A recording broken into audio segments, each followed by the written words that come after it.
તો નમસ્કાર દર્શક મિત્રો, સમાચાર આવી રહ્યા છે આમોદથી। આમોદ તાલુકાના 21 ગામોમાં સામાન્ય મધ્યસ્થ તેમજ પેટા ચૂંટણી આજરોજ મામલેદાર કચેરીના હોલ ખાતે મતગણતરી શરૂ કરવામાં આવી હતી। આમોદ તાલુકાના ઈટોલા ગામના સરપંચ ફક્ત 2 મતોથી વિજય થયા હતા, જ્યારે બોડકા ગામના સરપંચનો 76 મતે વિજય થયો હતો।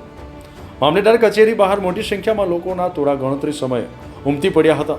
બોડકા અને ઈટોલા ગામના સરપંચ વિજય થતા લોકોમાં અનેરો ઉત્સાહ જોવા મળ્યો હતો। ફૂલહાર અને ધૂલ નગારા સાથે સરપંચ અને સભ્યોને વધાવી લેવામાં આવ્યા હતા। આજની મતગણતરી બેલેટ પેપરથી થતા લોકોમાં ભારે ઉત્સાહ જોવા મળ્યો હતો। ઈટોલા ગામમાં કુલ 469 મતદાન થયું હતું, જેમાં 2 મતે સરપંચ વિજય થયા હતા।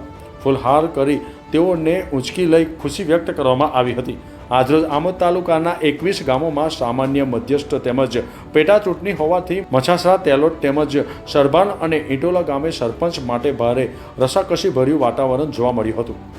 જ્યારે આમોદ મામલેદાર કચેરી ખાતે કોઈ અનિચ્છનીય બનાવ ન બને, આમોદ પોલીસે ચુસ્ત પોલીસ બંદોબસ્ત ગોઠવી દીધો હતો। જાવેદ મલિકનો રિપોર્ટ, ન્યૂઝ ટુડે, આમોદ।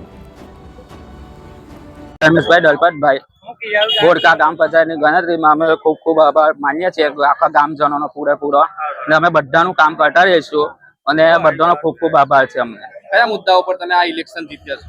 અમે મુદ્દાઓની અંદર કામ અમે સારું કરેલું છે, આગળ પહેલા બી કામ સારું કરેલું છે અને પાછળથી બી કામ સારું કરીશું। અમે 5 વર્ષ લગીને બધાનું એક સરખું કામ કરીશું। અમે તમામ ગામની જનતાને સાથે લઈને કામ હા, સાથે લઈને કામ કરીશું। અમે કોઈ ભેદભાવ રાખીએ નહીં। અમે બધા એક મળીને સાથે મળીને કામ કરીશું। ગામનો ગામનો આભાર, ખૂબ ખૂબ આભાર।